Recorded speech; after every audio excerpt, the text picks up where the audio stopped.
नमस्कार। जय मां सरस्वती। मेरी इस क्लास में आप सबका स्वागत है और सरस्वती मां स्टडी क्लासेस में मैं अपने इन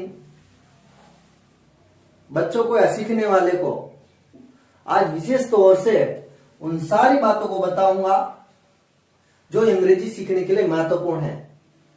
जिन कारणों से, जिन परिस्थितियों में या जिस विशेष कारण से हम अंग्रेजी नहीं सीख पाते हैं, मैं उन सारी बातों को बताऊंगा। मैं विशेष करूं बच्चों के लिए जो ग्रामीण बेल्ट या हिंदी मीडियम से बिलोंग करते हैं।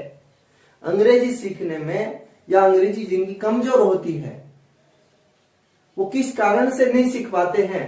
शब्दकोश आते हुए उनको मीनिंग आती है, फिर भी वो अंग्रेजी लिखने में असमर्थ होते हैं, अंग्रेजी बनाने में असमर्थ होते हैं। अंग्रेजी कोई भी कठिन भाषा नहीं है, सिर्फ अपने को रास्ता पता नहीं है किस रास्ते से अंग्रेजी सीखे तो अपन सीख पाएंगे। तो मैं आज मेरी इस क्लास के माध्यम से वो सारी बातें बताऊंगा कैसे हम अंग्रेजी सीखे ताकि हम अच्छे से पढ़ पाए।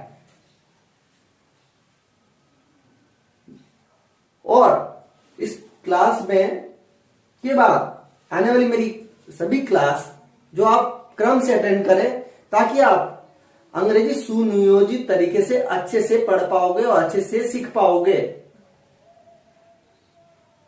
आज मैं सबसे पहले इसको हिंदी भाषा से को रिलेटेड करते हुए, संबंध करते हुए मैं इस भाषा के बारे में बता देना चाहूंगा। भाषा में क्या होता है, कहां क्या होता है, हमें दिक्कत आती है समझने में, पढ़ने में। हिंदी के सेंटेंस लिखता हूं, उसके बाद मैं अंग्रेजी पढ़ जाऊंगा। अपने को मूल रूप से कौन सी बात का ध्यान रखना। अब मैंने यहां पर हिंदी का क्या वाक्य लिखा, विद्यालय जा रहा है राम। एक और सेंटेंस लिखता हूं, वह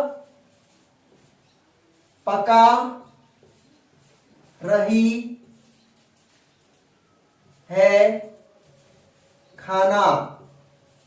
मैंने ये हिंदी के दो सेंटेंस लिखे और दोनों सेंटेंस को आपको पूछूंगा सही है गलत। आप स्वाभाविक से कहोगे ये सेंटेंस भी गलत है और ये जो पीछे वाला सेंटेंस लिखा है वो भी गलत है। ऐसा आपने क्यों कहा आपको पता है। अब मैं इसका क्या स्थान है, ये क्या लिखा है, ये क्या लिखा है, ये क्या लिखा है, ये क्या है, ये क्या है, ये क्या है, ये क्या है। तीन चारों चीजें हैं, उनके बारे में अपन देखते हैं।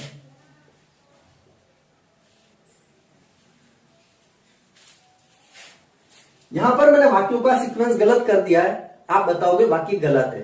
अब इन वाक्यों को मैं सही करता हूं। वह खाना पका रही है, इसको मैंने सही किया। राम विद्यालय जा रहा है। अब आपसे पूछेंगे ये वाक्य सही है गलत, आप स्वाभाविक कहोगे ये वाक्य सही है क्योंकि आपके प्रचलन में आते हैं। जबकि होता क्या है, ये है कर्ता, इसको कहेंगे क्रिया, और ये कहेंगे इसको काल सूचक शब्द। समय बताता है, वर्तमान काल का है, भूतकाल का है, भविष्य काल का। और ये खाना हो गया कर्म। यहां से अपने को समय का पता चलता है। इसी तरह इस वाक्य को देखते हैं, ये हो गया कर्म, ये हो गई क्रिया, ये हो गया काल, जहां से अपने को समय का पता चलता है, और ये हो गया कर्ता हिंदी में।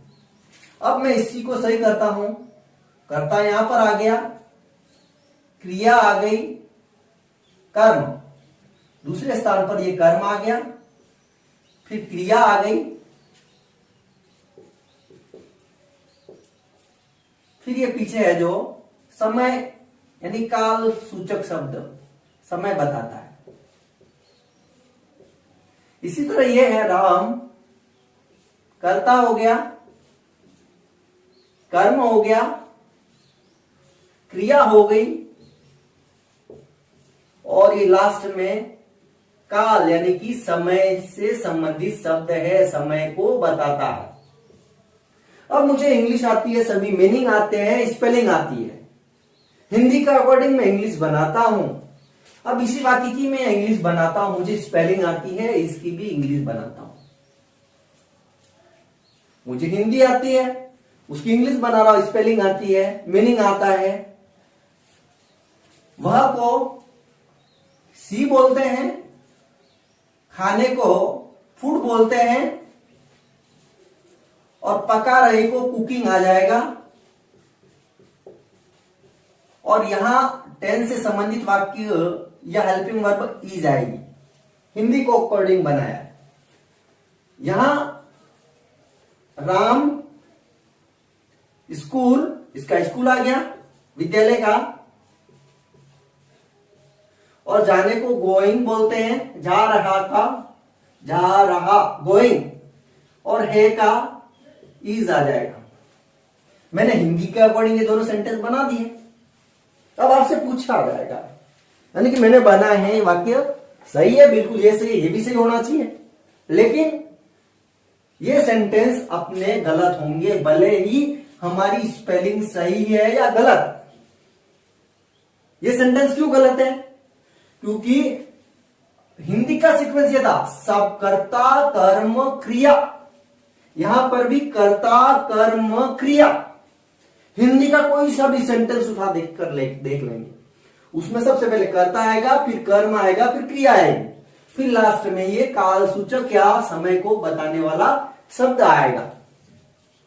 जबकि इंग्लिश भाषा में शब्दों का सीक्वेंस ये नहीं रहता है। इंग्लिश भाषा में शब्दों का सीक्वेंस कुछ अलग रहता है, हर भाषा का अपना सीक्वेंस होता है। मकान बनाएंगे तो उसमें भी अपना एक सीक्वेंस होता है, ऊपर गेट नहीं लगाएंगे, जहां लगाना पड़ेगा वहीं लगाएंगे। एक बस होती है, बस में भी पहिए कहां लगेंगे, खिड़की कहां लगेगी, पहिए ऊपर लगा देंगे तो बस का सिस्टम ही बिगड़ जाएगा। उसी तरह इन इंग्लिश के जो शब्द है उनको आगे पीछे लगाने से ये शब्द गलत हो गए। अपनी बॉडी है, शरीर का पार्ट है, हाथ या ऊपर लग गए या पैर नीचे लग गए तो काम करना बंद हो जाएगा तंत्र। इसी तरह इंग्लिश का भी अपना तंत्र है, कहां पर कर्ता आता है, कहां क्रिया आती है, कहां कर्म होता है, कहां काल होता है। ये इंग्लिश का तंत्र है। वो जब तक अपने को पता नहीं चलेगा, हाँ सबसे पहले क्या आएगा, उसके बाद क्या आएगा, उसके बाद क्या आएगा, तब तक अपन इंग्लिश नहीं सीख पाएंगे। अब मैं सबसे पहले ये बताऊंगा इंग्लिश में कहां क्या आता है, यानी कि सेंटेंस ऑफ स्ट्रक्चर का पैटर्न, वाक्य का पैटर्न क्या होगा। जैसे कि हिंदी में सब कर्ता कर्म क्रिया आता है, उसी तरह इंग्लिश में क्या आएगा। इंग्लिश में सबसे पहले सब्जेक्ट आएगा, उसको हिंदी में कर्ता बोलते हैं। उसके बाद आएगी helping verb, HELPING VERB, helping verb, उसको बोलते हैं सहायक क्रिया।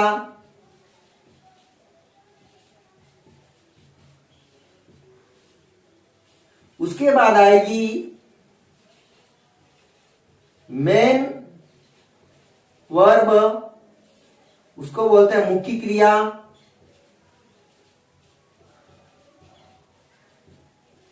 उसके बाद आएगा ऑब्जेक्ट, इसको बोलते हैं कर्म। जो हिंदी में बातें आ रही है हिंदी लैंग्वेज में, वो की वही सारी चीजें यहां पर आ रही है। कर्ता हिंदी में आता था, यहां पर कर्ता आ रहा है। ये सहायक क्रिया, ये काल सूचक है, यानी कि काल समय को बताता है। समय वर्तमान काल का है, भूतकाल का है, भविष्य काल का, जो अपने को यहां से पता चलता है। मुख्य क्रिया जो कि यहां पर ये क्रिया है, और अंत में कर्म जो कि हिंदी में भी आता है कर्म। तो ये थोड़ा बहुत सीक्वेंस चेंज हो जाता है। अगर अपने को इस सीक्वेंस का पता है, सबसे पहले सब्जेक्ट आएगा, उसके बाद हेल्पिंग वर्ब आएगी, उसके बाद मेन वर्ब आएगी, उसके बाद ऑब्जेक्ट आएगा, तो अपन इंग्लिश का कोई भी सेंटेंस आसानी से बना पाएंगे। अपने को इस सीक्वेंस को ध्यान रखना है, subject, helping verb, main verb, object. सबसे पहले सब्जेक्ट आएगा, फिर हेल्पिंग वर्ब, फिर ऑब्जेक्ट, मेन वर्ब, ऑब्जेक्ट अंत में। इस क्रम को भूलना नहीं है। अंग्रेजी का कोई सा भी कहीं से भी वाक्य उठाकर देख लेंगे, साधारण वाक्य, नेगेटिव और इंट्रोगेटिव में सीक्वेंस कुछ चेंज हो जाता है, उसको मैं आपको बाद में बताऊंगा। तो अपने को मुख्य रूप से subject, helping verb, main verb, object का ध्यान रखना है। अब मैं इन चारों चीजों के बारे में विस्तृत से बताऊंगा। सब्जेक्ट क्या होता है, हेल्पिंग वर्ब क्या होती है, मेन वर्ब क्या होता है, और ऑब्जेक्ट क्या होता है। तो अपन subject, helping verb, main verb, object के बारे में पढ़ते हैं।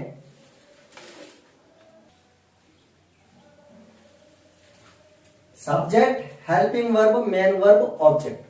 सबसे पहले अपन पढ़ेंगे सब्जेक्ट क्या होता है। सब्जेक्ट, इसको हिंदी में कर्ता बोलते हैं। वाक्य का मुख्य कार्य करने वाला,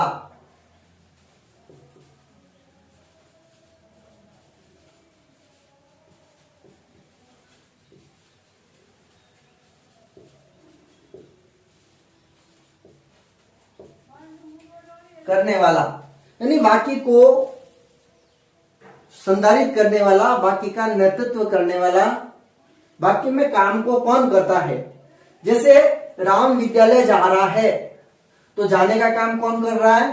राम, तो राम सब्जेक्ट हो गया। वह सो रही है, तो सोने का काम कौन कर रहा है? वह, तो सी हो गई। वे आम खा रहे हैं, तो खाने का काम कौन कर रहा है? वे, तो दे यहां पर सब्जेक्ट हो गया। मैं पुस्तक पढ़ रहा हूं, तो पढ़ने का काम कौन कर रहा है? मैं कर रहा हूं, मैं सब्जेक्ट हो गया। हम जयपुर जा रहे हैं, तो यहां सब्जेक्ट कौन हो गया? वी। इस तरह यू भी सब्जेक्ट हो सकता है। बहुत सारे सब्जेक्ट होते हैं जो नाउन के रूप में होते हैं। सब्जेक्ट यानी कि वाक्य में का मुख्य कार्य करने वाला।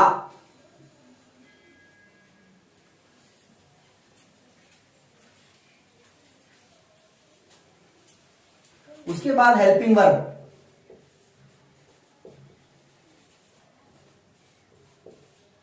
सहायक क्रिया। ये जो अपन टेंस पढ़ेंगे वो इसी आधारित पर होंगे। और समय बताती है ये सहायक क्रिया। और ये सभी टेंसों में अलग अलग चलती है। कहीं is, am, are, was, were, has, have, had. ये बहुत सारी हेल्पिंग वर्ब है जिनको अपन टेंस में पढ़ेंगे। उसके बाद आता है मेन वर्ब।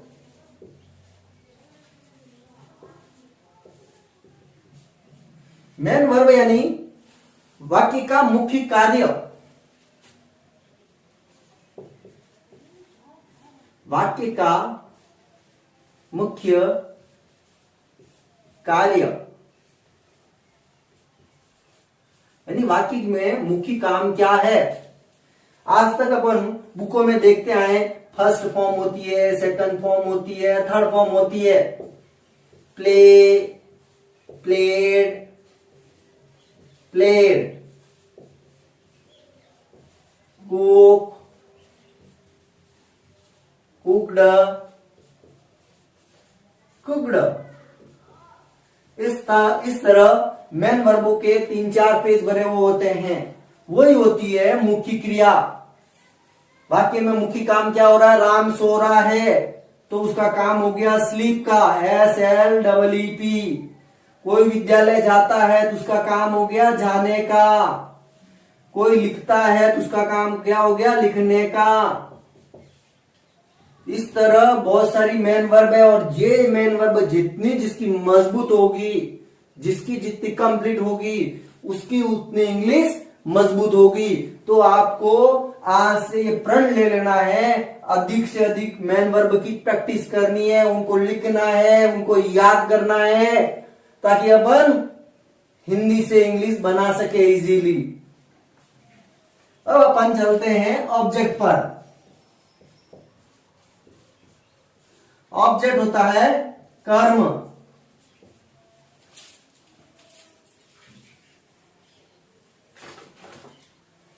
जिस पर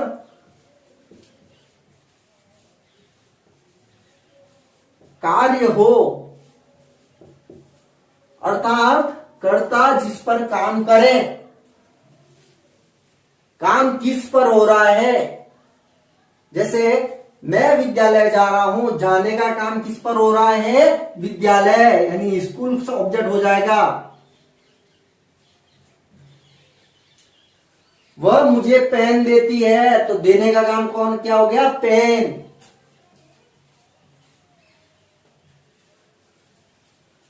वह पानी पी रहा है, तो वाटर। पीने का काम क्या हो गया? वाटर। राम क्रिकेट खेल रहा है, तो खेलने का काम क्या हो गया? क्रिकेट। इस तरह ऑब्जेक्ट को अपन देख सकते हैं। सब्जेक्ट, वाक्य का मुख्य कार्य करने वाला कौन है? हेल्पिंग वर्ब सब वाक्यों में अलग अलग टेंस में अलग अलग चलती है। मेन वर्ब यानी कि मुख्य क्रिया, वाक्य का मुख्य कार्य क्या है। उसके बाद ऑब्जेक्ट जिस पर काम हो। इन सारी बातों को आपको घाट में बांध देना है। एक तो इन सबका सीक्वेंस क्या होता है, और इन सारी बातों को, यानी सब्जेक्ट क्या होता है, हेल्पिंग वर्ब क्या होता है, मेन वर्ब क्या होता है, ऑब्जेक्ट क्या होता है। अब जैसे कि मैंने एक सिंपल सा साधारण सा वाक्य दिया आपको, राम ने सीता को पेन दिया। अब मैंने पूछा यहां पर सब्जेक्ट कौन है? आप स्वाभाविक ही बता जाओगे, यहां पर राम सब्जेक्ट है। अब मैंने वाक्य को थोड़ा चेंज कर दिया, राम को सीता ने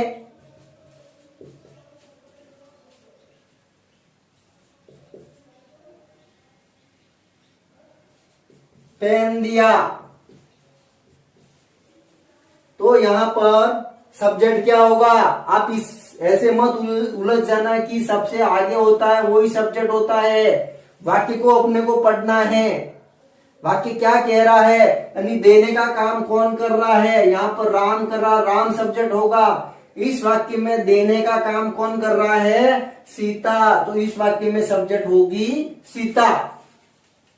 तो आपको अच्छे से समझना है सब्जेक्ट की क्या अवधारणा है, ऑब्जेक्ट की क्या अवधारणा है। यहां मैंने इन दोनों वाक्यों को एक्सचेंज कर दिया, तो सब्जेक्ट का भी स्थान बदल गया। तो मोटे तौर पर अपने को इन सारी बातों को ध्यान रखना है।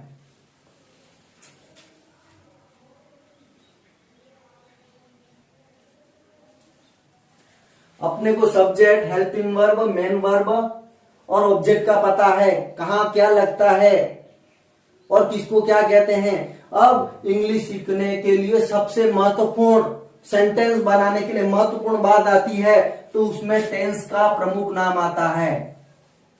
टेंस। इन टेंस का अपने को नॉलेज होना चाहिए, अच्छे से प्रैक्टिस होनी चाहिए, ढेरोबंदी वाक्य की प्रैक्टिस होनी चाहिए, तब जाकर अपन वाक्य बनाना सीखेंगे। सीखना तो सरल है, लेकिन प्रैक्टिस मैक्स मैन परफेक्ट। जितनी अपनी प्रैक्टिस होगी तब जाकर अपन सीखेंगे टेंस। अब वाक्य में अपन ने ये चारों चीजें देख ली। अब जैसे कि अपन ने राम वाले वाक्य में दिखा था, राम ने सीता को पहन दिया। अब जो ये बीच में छोटे छोटे वाक्य होते हैं, जो शब्द आते हैं ने, को, से, इस तरह के वाक्य होते हैं, उनको भी अपने को सीखना पड़ता है। वो किससे संबंधित है, उनका व्याकरण के किस संदर्भ में वे आते हैं, तो उनके बारे में भी अपने को सीखना पड़ता है। वे शब्द किस रूप में आते हैं, वे शब्द प्रीपोजिशन रूप में आते हैं, PREPOSITION प्रीपोजिशन रूप में आते हैं, कंजक्शन रूप में आते हैं, एंड का प्रयोग भी होता है सेंटेंस में, आर्टिकल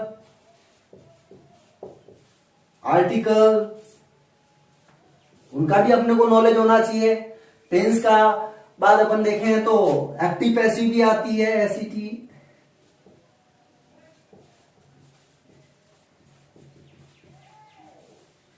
इसके बाद अपने को टेंस से पहले थोड़ा बहुत नॉलेज नाउन,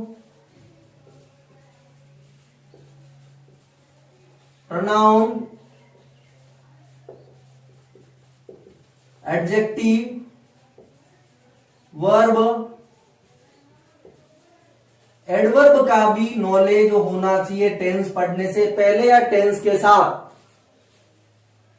ये वाक्य के या लाइन अक्सर जो आती है सेंटेंस में, उसमें नाउन आता है, प्रोनाउन आता ही है, एडजेक्टिव आता है, वर्ब, एडवर्ब, और कभी प्रीपोजिशन भी आते हैं, कभी कंजक्शन आते हैं, आर्टिकल, एक्टिव पैसिव। इसके बाद अलावा बहुत सारी चीजें हैं जो अपन अपनी क्लास में क्लियर करेंगे और क्रमबद्ध पढ़ेंगे, ताकि अपन अंग्रेजी सीख पाए अच्छे से।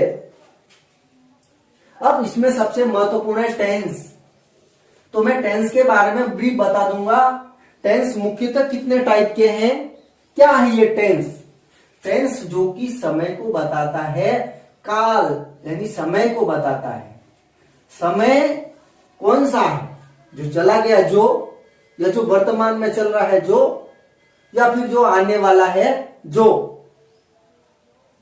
तो जो चला गया है उसको भूतकाल बोलते हैं, उसको अंग्रेजी में पास्ट बोलते हैं। जो वर्तमान में अपन जी रहे हैं, क्लास में बोलते हैं प्रेजेंट सर, जिंदा हूं, उसको वर्तमान, वर्तमान को प्रेजेंट, और जो आने वाला है उसको फ्यूचर। तो अपन टेंस के बारे में संक्षिप्त पढ़ लेंगे और नेक्स्ट की क्लास में अपन टेंस शुरू करेंगे।